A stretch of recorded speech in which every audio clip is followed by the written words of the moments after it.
अस्सलामुअलैकुम। Welcome back to my kitchen channel is cooking and vlogs. तो viewers, आज मैं आपके साथ बहुत ही मज़ेदार पकोड़े बनाने की रेसिपी शेयर कर रही हूँ। तो क्रिस्पी पकोड़ा कैसे बनाया जाता है ये मैं आज आपके साथ शेयर करूँगी। तो आइए देख लेते हैं कि कैसे बनाए जाते हैं पकोड़े और इनके लिए हमें किन किन चीज़ों की ज़रूरत है। सबसे पहले हमने 2 आलू ले लिए हैं दरमियाने साइज़ के। 2 हमने प्याज ले ली हैं, उनको हमने लंबाई में काटना है बारीक बारीक। 1 कप हमने बेसन ले लिया है। 3 से 4 हरी मिर्ची ले ली हैं, उनको भी हमने बारीक काट लिया है। और सबसे इम्पोर्टेंट जो है हमारे पास वो पालक है। पालक के साथ पकोड़ों का जो टेस्ट है वो बहुत ही मज़े का आता है। तो हमने ले लिए थोड़ी सी पालक, उसको काट लिए हैं। अब हम आलू को ले लेंगे, 2 आलू लेंगे। मैं आपको काटने का तरीका बता देती हूँ कि इसकी कटिंग हमने कैसे करनी है। तो पहले हम एक आलू उठाएंगे, उसके हम इस तरह दरमियान से बड़े बड़े स्लाइसेस कर लेंगे। फिर हर स्लाइस को हम इस तरह बारीक बारीक काट लेंगे। इनकी कटिंग बहुत बारीक करनी है ताकि जब हम इनको फ्राई करें तो ये अच्छी तरह से गल जाएं। तो इस तरह आपने बिल्कुल बारीक बारीक इनको काट लेना है।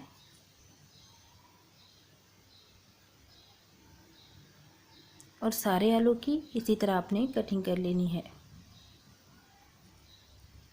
तो यहाँ पर हमने सारे आलूओं की कटिंग कर ली है। इसी तरह आपने बारीक बारीक कटिंग करनी है। कटिंग करने के बाद हम एक बाउल लेंगे, उसके अंदर हम आलू को शामिल कर देंगे।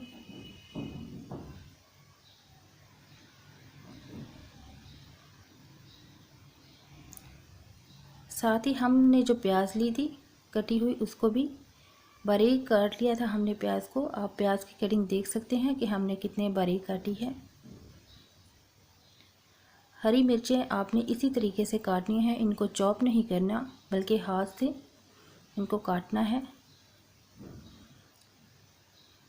पालक हमने ले ली है, आप पालक की मिकदार देख सकते हैं।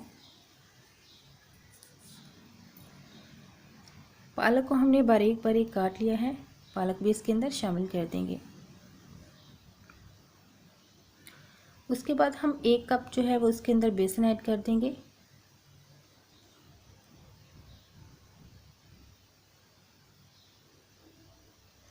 नमक ऐड कर देंगे 1 टीस्पून।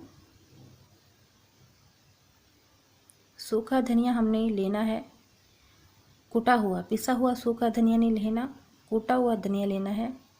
और कूटी हुई लाल मिर्च हमने लेनी है।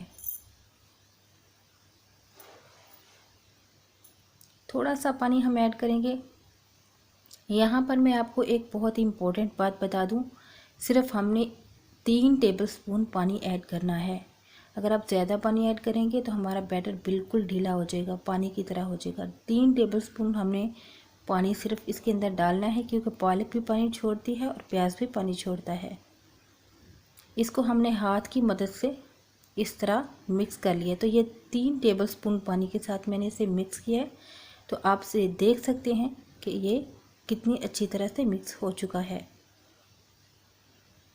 मिक्स करने वक्त आपको थोड़ी मुश्किल होगी, लेकिन बाद में ये पानी छोड़ देगा। उसके बाद हमने ले लेना है एक पैन और उसके अंदर ऑयल को डालकर हमने गर्म करना है।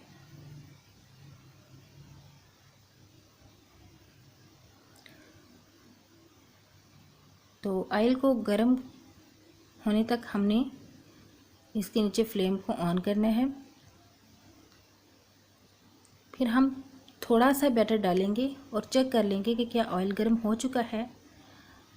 तो यहाँ पर हमारा ऑयल जो है वो गर्म हो चुका है। तो अब हम इसके अंदर सारे पकोड़े जो हैं वो शामिल कर देंगे। पकोड़ों का साइज़ जो है वो आपने दरमियाना रखना है, बहुत बड़े नहीं बनाने। तो इस तरह आपने सारे पकोड़े इसके अंदर शामिल कर देने हैं।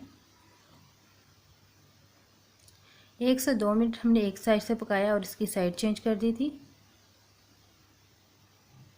तो बहुत प्यारा कलर दूसरी साइड का भी आ चुका है। हम 1 से 2 मिनट अब इसी साइड से भी पकाएंगे।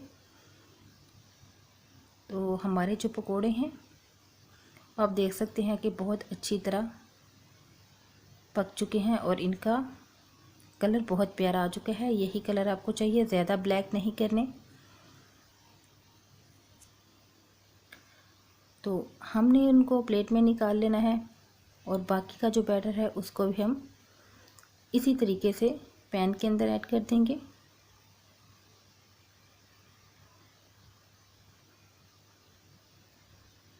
और सारे पकोड़े हम जो है इसी तरह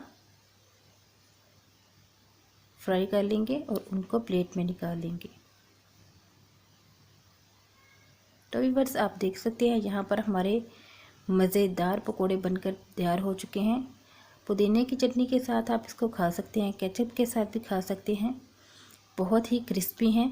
आप हमारी रेसिपी को ज़रूर ट्राई करिएगा। रेसिपी पसंद आए तो लाइक, शेयर एंड कमेंट करिएगा और हमारे चैनल को सब्सक्राइब करना ना भूलिएगा। ये चैनल आपके लिए इजी वीडियोस लेकर आता रहता है। वीडियो देखने का शुक्रिया। मिलते हैं अगली रेसिपी के साथ। तब तक के लिए दुआ में याद रखिएगा। अल्लाह हाफिज़।